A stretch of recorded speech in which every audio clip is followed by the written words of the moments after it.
5 years ago, when I was around 26, I decided to travel the world. I had just finished college, which left me with debt and struggling to find any job, even ones I was overqualified for. I was feeling depressed and lonely in my small town in Washington. To escape, I decided to travel. A friend from high school suggested that I try woofing and volunteering to travel cheaply, so I gave it a shot. The way it works is pretty simple. You work about 25 hours a week on a farm in exchange for food and a place to stay. The cool thing is that there's a big community of travelers doing the same thing, so it's easy to make new friends. You'll be surrounded by people from different backgrounds, and it's a great chance to step out of your comfort zone as you work and explore new places. You also get the time and space to think about your life and figure things out while experiencing something completely different. 8 months later, I had become an expert at shoveling cow manure. I started in Washington, then moved to Oregon, and finally went down to California.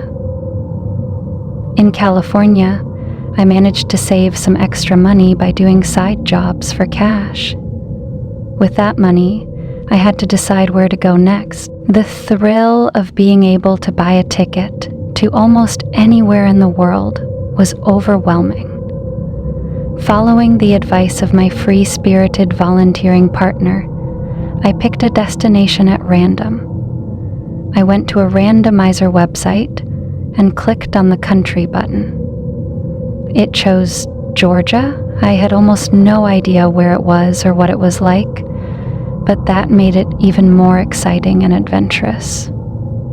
The thought of going somewhere so unknown really appealed to me, so I decided to go for it. I bought a ticket and started searching online for a farm in Georgia that could host me while I was there. But there weren't many options, and most of the farms were in remote areas without even an internet connection. Even though I sent messages to all of them, I knew only a few would reply.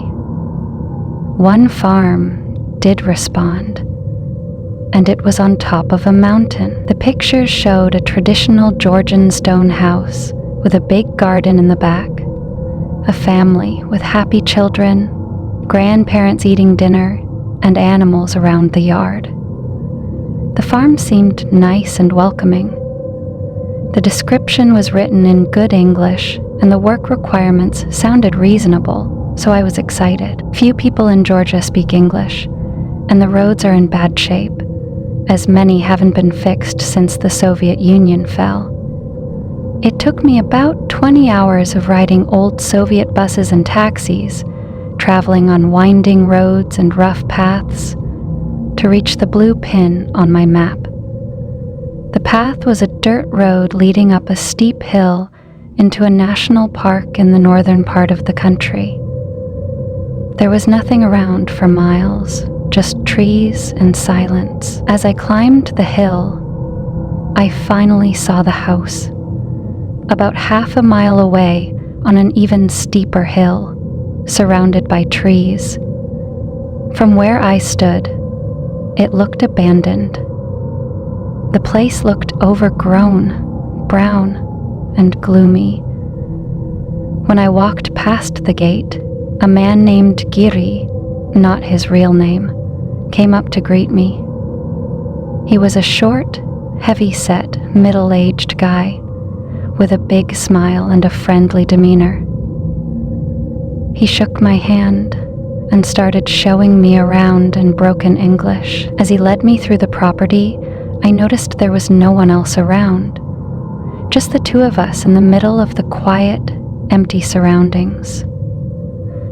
I asked about his wife and kids, but he brushed it off and said something like, "They're away right now." At this point, I started to feel uneasy. As I looked around, it was clear that the farm was in bad shape. Apple trees and crops were dying. The roof of the small barn had caved in, and the house was full of trash and smelled like mold. It was clear that Giri was having a tough time, but I wasn't ready to just turn around and leave in the middle of nowhere without any plans, especially after not sleeping for the past 36 hours. Also, it was evening, and after Giri gave me a good meal and tried his best to chat with me in English, he showed me to my room on the second floor, and I went to sleep. I was so exhausted and stressed that I fell asleep almost immediately. I would have slept for 10 hours if I hadn't been woken up by a strange noise in the middle of the night. It sounded like something heavy and metallic was being dragged across the wooden floor, making a dragging sound that echoed through the quiet house. In my groggy, half-asleep state, I listened to the noise for a few minutes, trying to figure out what it was. After a while, when the noise stopped, I shrugged it off and went back to sleep. In the morning, Giri, now sober but looking grumpy, asked me to fix some of the windows and doors in the house while he went to a nearby village to get some parts. I started feeling uneasy again.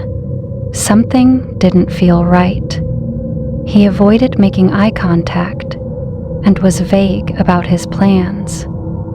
The lack of cell reception and internet made me feel even more isolated and unsure. Once Giri was gone, I started looking around the house to get a sense of the place. It became clear that it was barely lived in, and it felt like one of those abandoned houses. There was broken furniture, old newspapers, old photos scattered on the floor, and a shattered mirror. I took out my phone and checked the listing again. The photos didn't match the backyard garden or walls of the house I was in. Giri wasn't in any of them, and it felt like a completely different house.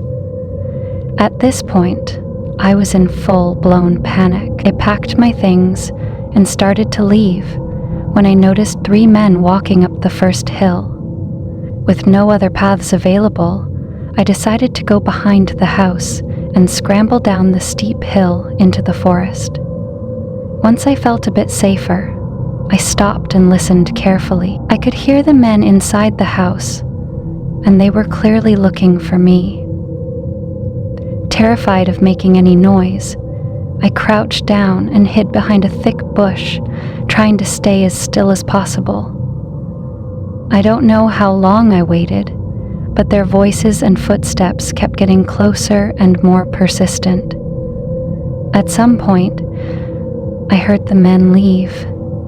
I counted to a large number to make sure they were gone. And then I headed back to the house and the path. Once I found it was all clear, I got out of there. I've never run so fast, but I was still in the middle of nowhere with no cars or public transport. Then I finally reached a paved road and started walking in the direction I remembered coming from. Hours passed, and finally, a car drove by and stopped. Now, if it was a horror movie, this would have been Giri and his friends, but it turned out to be a really nice family who gave me a ride to town. The listing for the farm disappeared from the website a few days after I left, and I haven't heard from Giri since. When people hear this story, some laugh and say Giri and his friends were probably just coming over for a chat. But I trust my gut feeling. Something was really off about them.